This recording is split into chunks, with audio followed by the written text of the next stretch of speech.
Bienvenue à toutes et à tous, c'est Sébastien Bruno-Durand, le créateur du podcast indépendant Parlons de votre mental. Après une première saison avec 20 épisodes, avec des invités issus d'univers très variés, je repars à la rencontre d'incroyables personnalités qui, je l'espère, vous inspireront dans votre quotidien et viendront booster vos ressources psychologiques pour être performants dans vos réalisations personnelles, professionnelles, sportives et vous aideront à être bien dans vos baskets. Nos invités se livreront cette saison à un portrait chinois, parleront des actualités et projets qui les animent et des qualités mentales qu'ils utilisent depuis des années. Soft skills, confiance en soi, motivation, gestion des émotions, gestion des échecs, ainsi que leur capacité à rebondir pour toujours aller plus haut, plus loin, en étant toujours positif. Excellente écoute à toutes et à tous et découvrons avec plaisir notre invité du jour.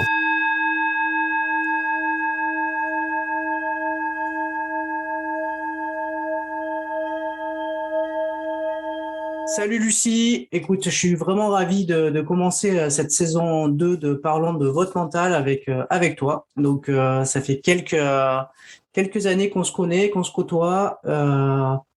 Commence à être fan de ce que tu renvoies comme image et comme valeur du sport et aussi sur ta page Instagram et je pouvais pas commencer cette saison 2 sans t'avoir dans le podcast. Je te remercie du temps que tu nous accordes parce que je sais que tu n'as pas beaucoup de temps, tu viens de changer de club, tu as des gros projets. On est là pour en parler. C'est parti. Écoute, je te laisse quelques minutes pour te présenter, dire un petit peu à nos auditeurs qui tu es. Ça marche. Merci beaucoup Sébastien de m'avoir sur ton épisode. C'est un vrai plaisir pour moi d'être là avec toi. Alors, du coup, je m'appelle Lucie Herman, j'ai 23 ans, je suis gardienne de hockey sur gazon pour l'équipe de France. Ça fait depuis 2013 que j'ai démarré l'équipe de France. Et là, mon grand objectif depuis des années, c'est les Jeux Olympiques.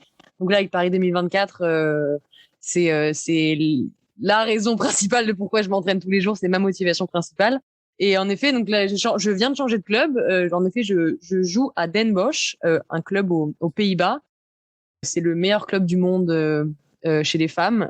Ça fait 20 ans 23 ans qu'elles sont championnes nationales et c'est les meilleures. Et du coup, là, je viens d'arriver gardienne 2 et c'est un environnement incroyable de performance et d'enrichissement, de développement personnel. Je suis une petite fille qui vit un rêve éveillé. C'est très bien.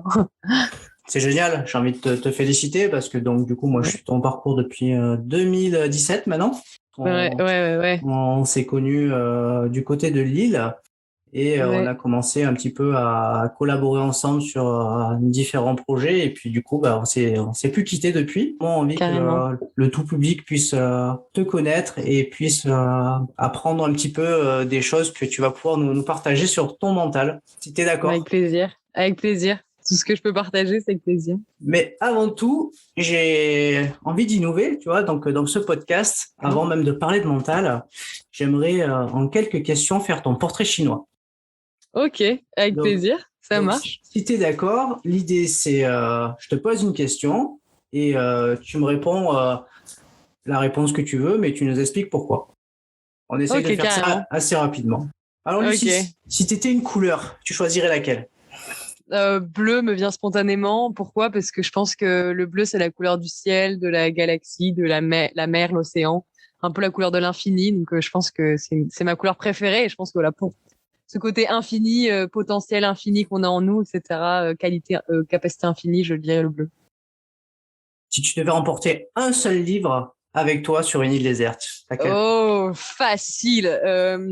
The Choice de Edith Egger, le titre français c'est Le Choix de Edith Egger, incroyable. C'est écrit par Edith Egger du coup, qui est maintenant psychologue, qui a été déportée à 16 ans à Auschwitz et qui raconte son parcours avant, pendant et après, et ensuite son travail en tant que psychologue. S'il y a un livre que vous devez lire dans votre vie, c'est Le Choix de Edith Egger. Il est incroyable. Vous n'allez pas le regretter. Ok, on ira le lire. Si tu t'es une fleur.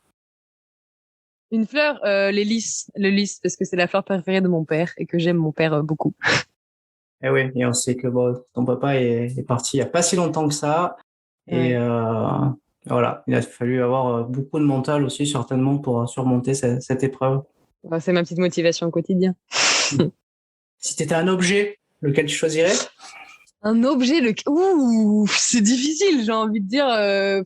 là, j'ai des trucs de sport qui me viennent en tête. Je dirais peut-être. Ah non, un carnet pour pouvoir écrire tout ce que j'ai besoin d'écrire, les choses pour lesquelles je suis reconnaissante dans mes journées, écrire à Dieu, mes prières, écrire mes citations préférées, voilà, enfin, tout des trucs, un carnet, ouais, écrire mes notes de, voilà, développement personnel, tout ça, un carnet, ouais, un carnet. Alors, si t'étais un plat cuisiné, Des pâtes, les pâtes, ça, je pourrais manger des pâtes tout le temps.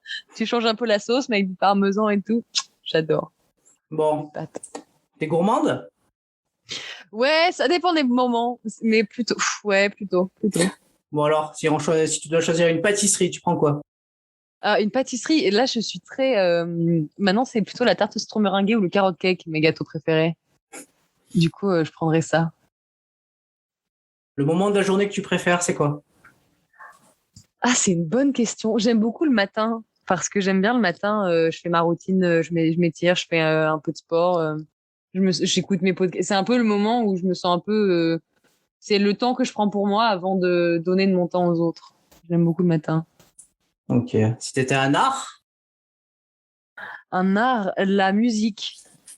Parce que pourquoi? Parce que la musique, je fais de la guitare depuis 10 ans, j'écris des chansons, et c'est pour moi un art qui me permet beaucoup de prendre soin de ma santé mentale en exprimant mes émotions à travers des paroles de chansons qui existent déjà ou de la composition de chansons. Oui, t'as oublié de dire aussi que t'écrivais des chansons pour l'Expa et que tu chantais. Ouais, le rappeur va écouter l'Expa sur toutes les plateformes, l'Expa sur Instagram. Bon, lui aussi, je l'attends sur le podcast, hein. Donc quand il veut. Je transmets l'info.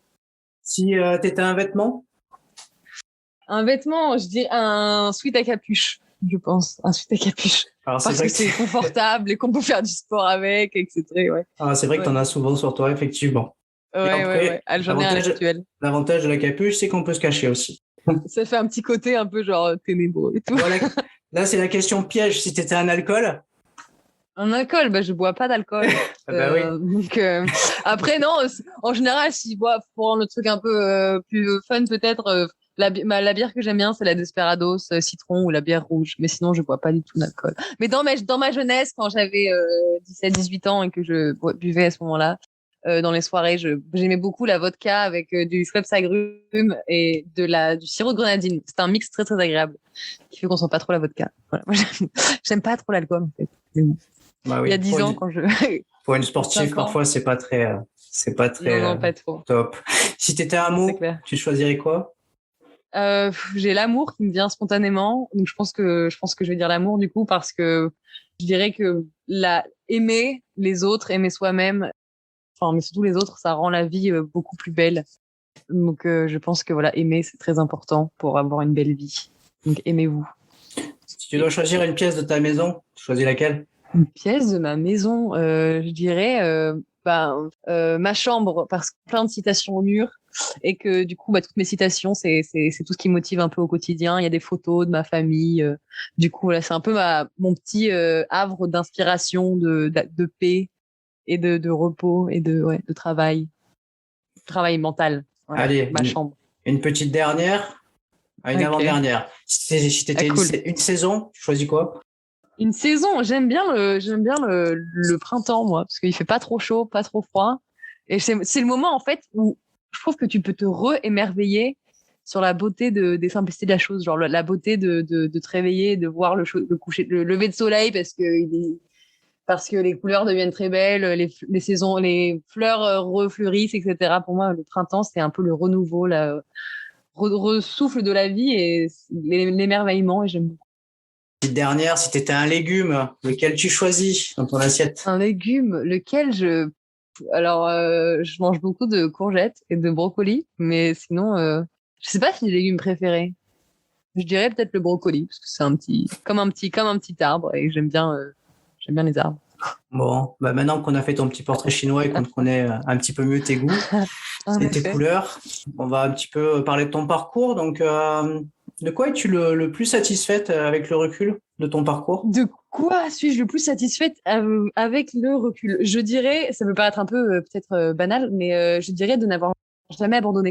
Parce que, enfin, le parcours n'est pas fini, évidemment, mais j'ai jamais abandonné mon envie de progresser, j'ai jamais abandonné mon envie d'atteindre le plus haut niveau mondial, j'ai jamais abandonné mon envie d'apprendre de mes erreurs, de mes échecs, apprendre des choses que j'ai bien faites aussi.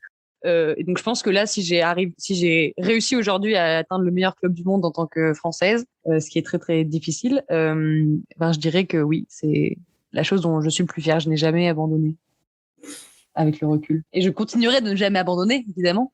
Donc j'espère que ça va me permettre d'aller encore plus loin et d'atteindre. T'as pas de barrière en fait, t'as pas d'impossible et impossible, c'est un mot que tu connais pas en fait. Pour moi, l'impossible, c'est pas un fait, c'est une opinion d'une personne. Et en fait, à partir du moment où quelque chose est extrêmement important pour moi et que dans mon cœur, je sens que j'ai envie de me battre pour aller atteindre cette chose, je vais pas me mettre de barrière et je vais tout tenter parce que j'ai envie d'y arriver. Donc, vu que j'ai l'envie d'y arriver, j'ai pas envie d'avoir de regrets et de me dire dans 3 mois, 6 mois, 2 ans, 10 ans, oh là là, qu'est-ce qui se serait passé si j'avais tenté, si j'avais osé, si j'avais travaillé un peu plus, ou si je n'avais pas abandonné. Et du coup, en effet, l'impossible, c'est plutôt ouais, pour moi, c'est une illusion jusqu'à temps que ce soit fait, grâce au travail. Et si à la fin, j'ai pas réussi non plus, mais j'ai tout tenté, moi, je me dis que c'est pas grave, c'est pas que c'était impossible, c'est que c'était pas quelque chose qui était fait pour moi, enfin, qui était écrit sur le chemin, on va dire, de ma destinée. Et je me dis, c'est pas grave, vu que j'ai tout tenté, si je l'ai, c'est très bien, si je l'ai pas, c'est qu'il y a quelque chose d'autre qui est fait pour moi. Ok. Allez, on va parler un peu plus de mental. Le mental. Alors, si tu devais nous donner une définition du mot mental, ce serait laquelle pour toi? Pour moi, le mental, je dirais que c'est l'état d'esprit. Je dirais que c'est nos pensées. Et après, du coup, la question, ce sera, voilà, est-ce qu'il est fort? Est-ce qu'il est plutôt faible? Voilà, est-ce qu'on est fort mentalement? Est-ce qu'on a un état d'esprit qui nous transcende ou un état d'esprit qui nous tire vers le bas? Ouais, moi, je dirais que c'est ça, ouais, un peu nos pensées, l'état d'esprit, ouais, le mental. Et si tu faisais la nuance, souvent on dit cet athlète, il a un bon mental. Qu'est-ce que toi, tu mets quoi derrière un bon mental?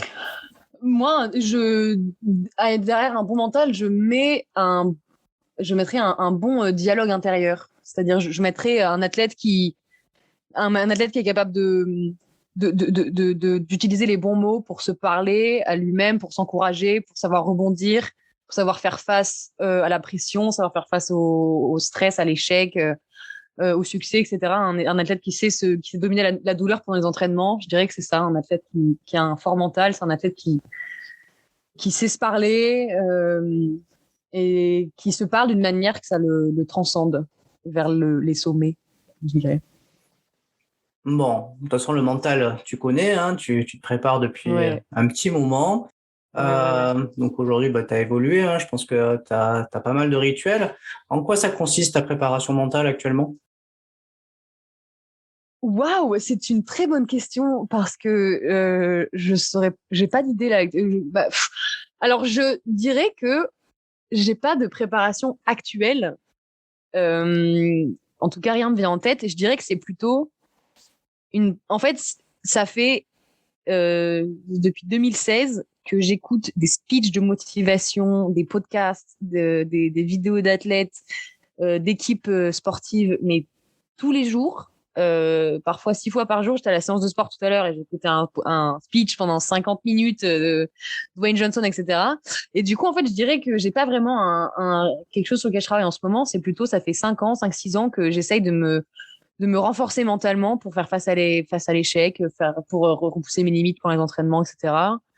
Du coup, c'est vrai que je travaille pas sur un truc en particulier, là, tout de suite.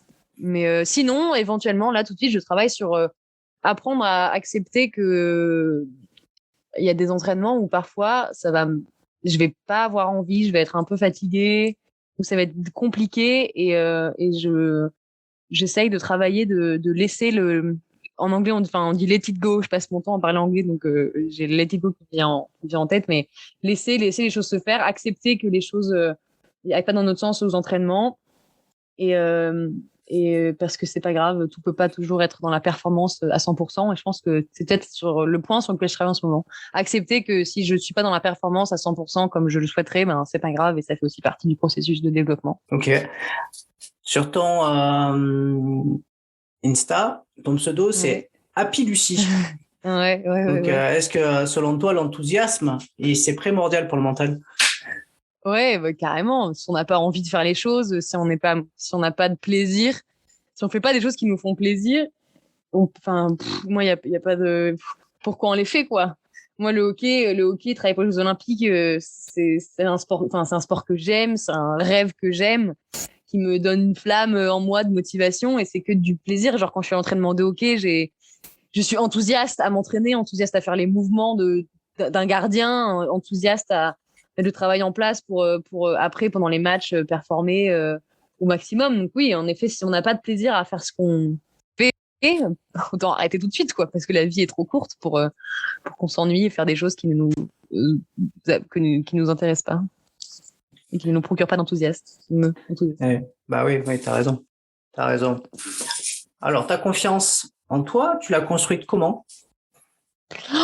Waouh, c'est une bonne question. Je l'ai construite. Ça prend du temps, hein. Ça prend des mois, ça prend des années. Donc moi, en effet, j'ai appris à avoir confiance en moi.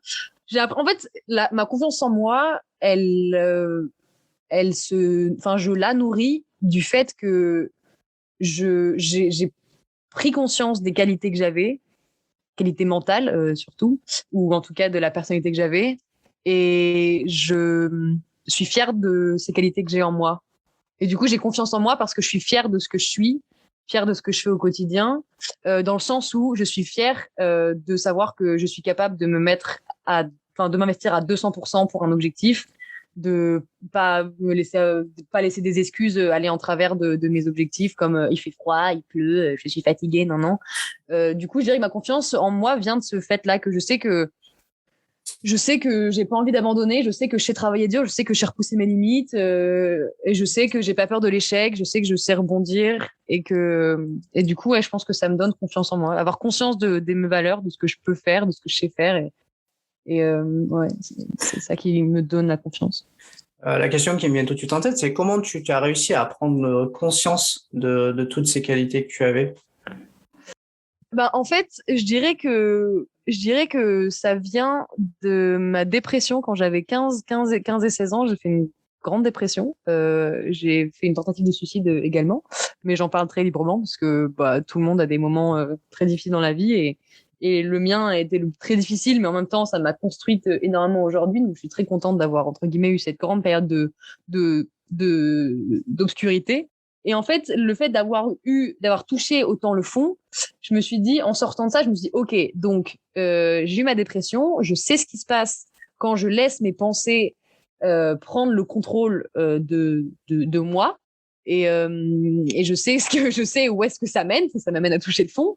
Et du coup, je me suis dit, mais qu'est-ce qui se passe si j'apprends à penser d'une manière qui me permet de m'élever, de prendre soin de moi, parce que ça, je ne sais pas où est-ce que ça peut m'emmener, au contraire. Donc, je me suis dit, tiens, bah, je vais apprendre à penser. Et là, ça fait des années, depuis 2016-2017, que mon quotidien, c'est apprendre à penser. Et du coup, il y a des moments où dans mes journées, dans le passé, justement, j'allais être triste, ou j'allais avoir pas des pensées très négatives, et je me suis dit non, je veux pas retourner dans ce schéma négatif. Je veux apprendre à me parler d'une manière qui m'élève, et du coup voilà, je veux faire du travail pour avoir confiance en moi. Donc si je me dis que je suis nulle, bah qu'est-ce que c'est pas une pensée que j'ai envie d'avoir. J'ai envie d'apprendre à me sentir bien et de protéger la paix de mon esprit, donc je vais avoir une pensée qui est plus positive. Donc je vais me dire des trucs qui sont plus positifs, et donc me dire bah voilà, écoute, au lieu de te dire t'es nul, dis-toi que tu sais travailler dur et t'en as les moyens de réussir. Et donc je me dis bon bah voilà, ça c'est cool. C'est une pensée cool. Donc du coup je dirais que c'est comme ça, quoi, un peu. Ouais, je comprends. En fait, d'une grande pulsion de mort, t'en as gagné une grande pulsion de vie. Ouais, exactement, ouais, c'est pas mal, carrément. C'est ça. Bon, on a bien compris que du coup, bah, tu te donnais le droit à l'échec, et que bah, en fait, tu t'appuyais sur véritablement bah, les choses qui n'avaient pas fonctionné pour aller de l'avant, rebondir et construire tes prochaines réussites?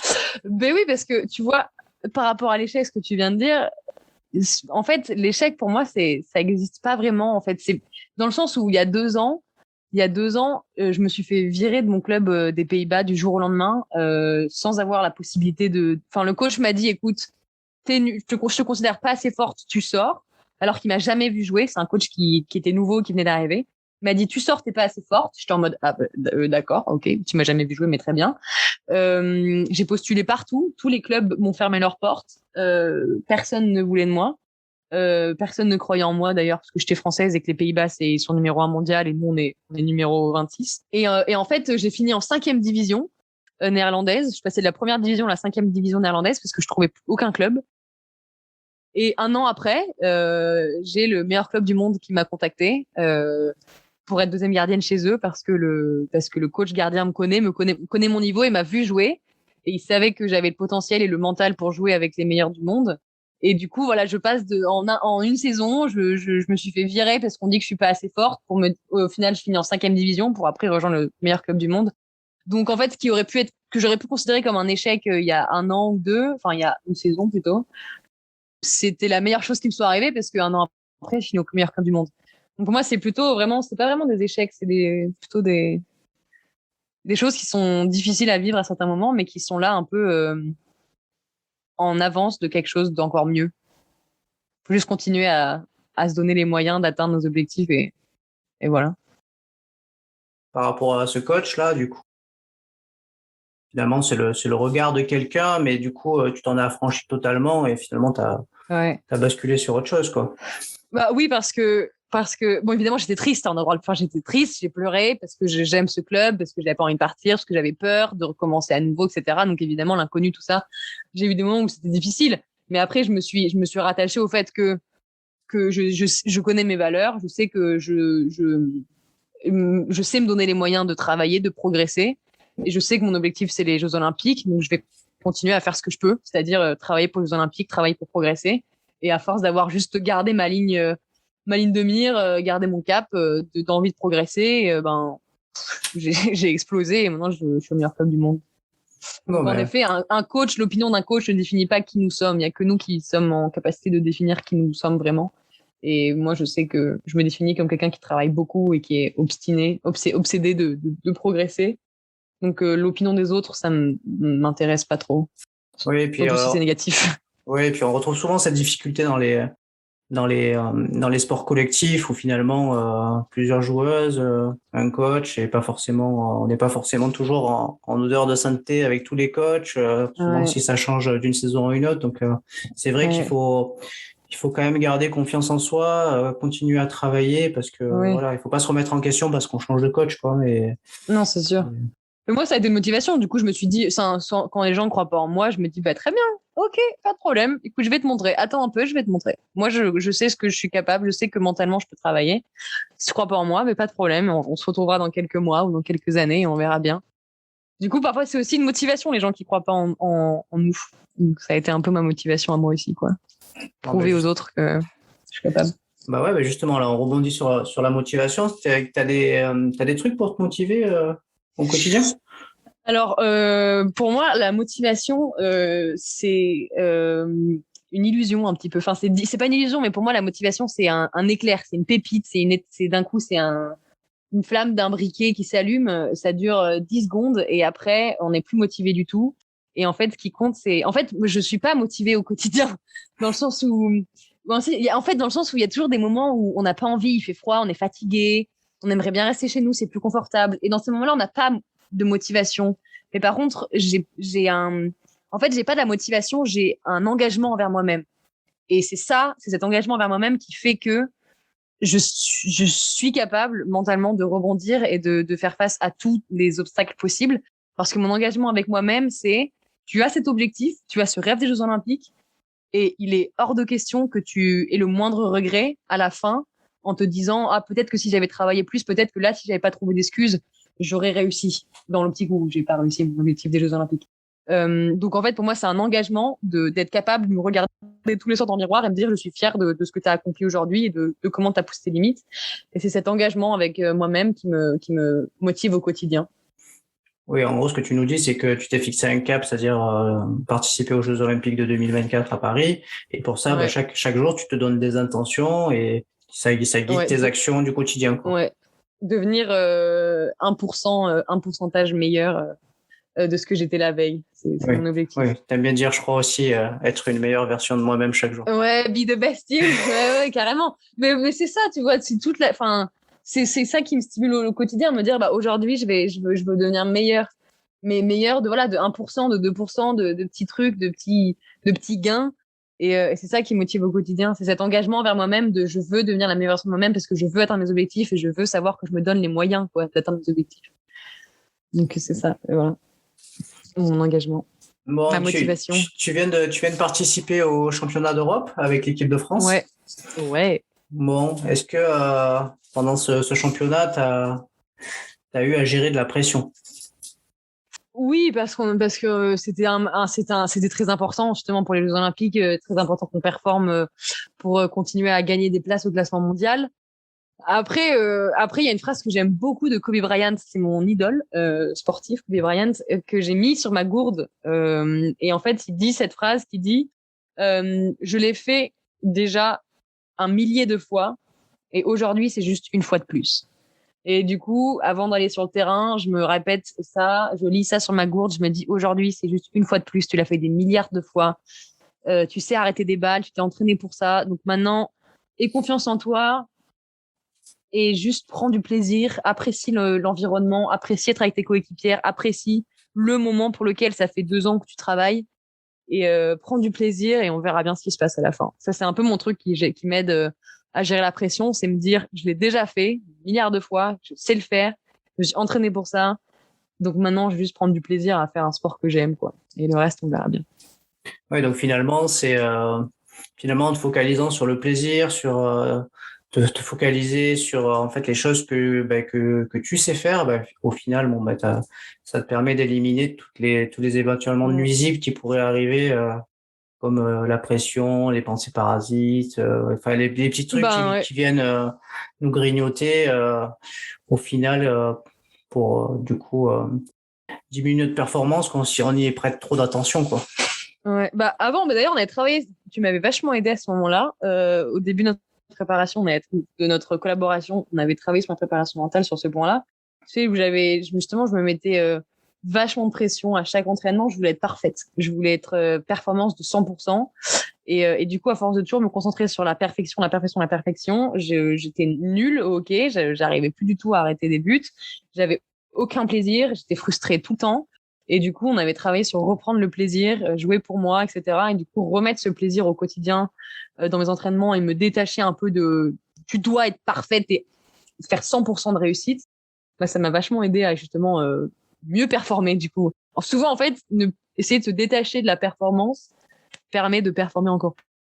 Et moi, c'est ce qui marche avec moi, me détacher de la performance et me focaliser sur le plaisir. Oui, Voilà. souvent ouais, c'est ça, se focaliser sur les Ouais, actions et la mise en œuvre et après on verra bien ce qui se passe, quoi. ouais, exactement. Alors, t'es gardienne de but, Ouais, goalkeeper, comme on dit, ouais, ouais. et ça te demande quand même une concentration particulière, non? Parce que du coup, t'es pas tout le temps Ouais. sollicité. Non, pas du tout. Et en effet, dans les matchs, ça dépend après de l'équipe avec laquelle on joue, mais un match, c'est 70 minutes. Parfois, on peut toucher 4 balles dans le match. Donc, on peut être sollicité 15 secondes, 20 secondes, 30 secondes, 1 minute peut-être, si on a de la chance. Mais sur tout le match, donc c'est vrai que c'est un sport où on doit être toujours en alerte.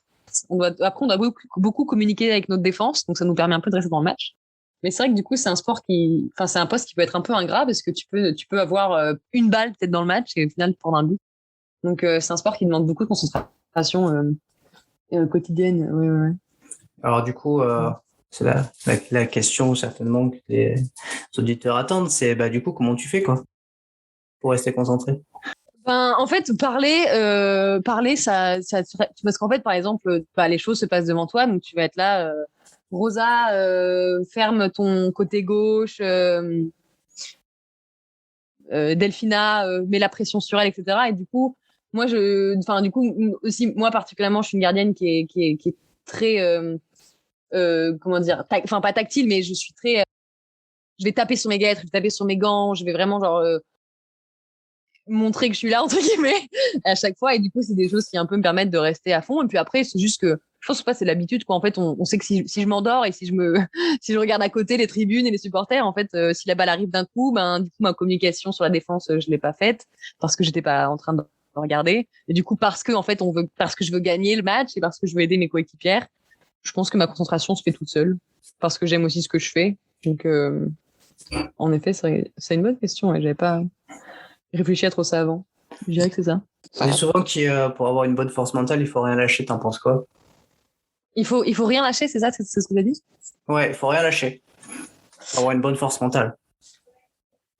Je dirais pas, pour avoir une bonne force mentale, il faut rien lâcher. Je dirais que c'est une chose qui est importante. Après, je dirais pas que c'est forcément la chose principale. Évidemment, rien lâcher, c'est nécessaire. Avoir toujours envie de plus, toujours envie de rebondir, etc., d'apprendre de ses erreurs. Oui, je pense qu'en effet, c'est nécessaire. Après, je pense que pour moi, une force mentale, ça vient avec l'envie d'apprendre. Parce que si on apprend, du coup, on grandit. Donc, si on grandit, on se renforce. Tu vois ce que je veux dire? Ouais, je vois tout à fait. Parce que très souvent, ce qui me vient, c'est que la motivation, elle se nourrit, en tout cas la plupart du temps, de cette notion d'apprentissage, c'est-à-dire d'avoir le sentiment qu'on apprend et qu'on progresse au quotidien, et cette notion de plaisir qu'on prend aussi dans les entraînements ou dans les compétitions. Et je pense que l'association des deux fait que ça crée une grande motivation à aller de l'avant, quoi. Ouais, carrément. Bah là, par exemple, je suis arrivée au meilleur club, à mon club de Den Bosch, et il y a 8 joueuses qui y sont et qui ont fait les Jeux Olympiques de Tokyo, donc elles sont championnes olympiques, parce que les Pays-Bas ont gagné. Et du coup, là, ma première envie, c'est juste, chaque fois que je les vois, c'est de leur poser des questions. Qu'est-ce que tu fais dans ces situations? Comment tu gères le stress? Comment tu gères l'échec? Et du coup, c'est vrai que voilà, l'envie d'apprendre, en effet, me stimule beaucoup. Bon, on arrive sur la fin de notre podcast. J'ai envie de te poser une question toute simple, mais quel conseil tu donnerais à des jeunes qui ont envie de devenir hockeyeur ou hockeyeuse, suivre peut-être le même rêve que toi, c'est-à-dire aller jouer des Jeux Olympiques? Est-ce que tu aurais un conseil ou des conseils à leur donner? J'en ai deux qui me viennent en tête. Le premier, c'est poser des questions. C'est poser des questions, c'est soyez curieux. Voilà, soyez curieux. Ayez l'envie d'apprendre, apprendre de vos erreurs. Par exemple, quand je démarrais gardienne, j'avais un carnet et je notais chaque fois que je prenais un but, je notais pourquoi j'avais pris un but, qu'est-ce que j'avais fait, qu'est-ce que je pourrais mieux faire dans cette situation, comment je pourrais travailler cette situation pour m'améliorer. Voilà, donc je dirais, voilà, soyez curieux, posez des questions à vos coachs, à vos coéquipières, coéquipiers, comment vous faites ça, comment tu gères ça, lisez des livres, apprenez des meilleurs. Moi, j'ai passé des années, ce qui m'avait vraiment aidé mentalement à passer un cap, c'est écouter, regarder des documentaires sur des athlètes, que ce soit Kevin Mayer, Vincent Louis, Aurélie Muller, Evan Fournier au basket, enfin que des athlètes français ou n'importe quelle nationalité. Écoutez comment les meilleurs fonctionnent, écouter leur parcours, s'enrichir de leur parcours, de leurs échecs, de leurs expériences. Moi, ça m'a beaucoup aidé. Donc, cette curiosité-là d'apprendre. Et ensuite, je dirais que ce serait aussi se connaître, enfin, dans le sens où avoir conscience de ses points forts et conscience de ses points faibles afin de savoir quels axes de travail, sur quels axes de travail, du coup, progresser. Je crois que c'est pas non. Ben, oui, voilà, avoir conscience de ses points faibles pour avoir des axes de travail afin de progresser. Voilà. Bon, si tu devais choisir une seule citation qui pourrait t'inspirer au quotidien, ça serait laquelle? Une seule citation qui pourrait m'inspirer au quotidien. Écoute, il y en a une ou deux. Allez, deux pour te faire plaisir. Ok. Alors, parce que au tout début, quand j'ai démarré mon envie de devenir la meilleure version de moi-même, j'étais une vraie chèvre mentalement. J'avais aucun mental. Dès que je devais courir et que j'avais les jambes qui brûlaient, j'étais là, je m'arrêtais, je pleurais. Ah non, j'ai mal, ça pique. Et du coup, ce qui m'a beaucoup aidé, c'est la citation si c'est difficile de courir, eh ben cours plus. Parce que ça paraît tout simple, mais en fait, à force de faire les choses qui sont compliquées, ça devient plus facile.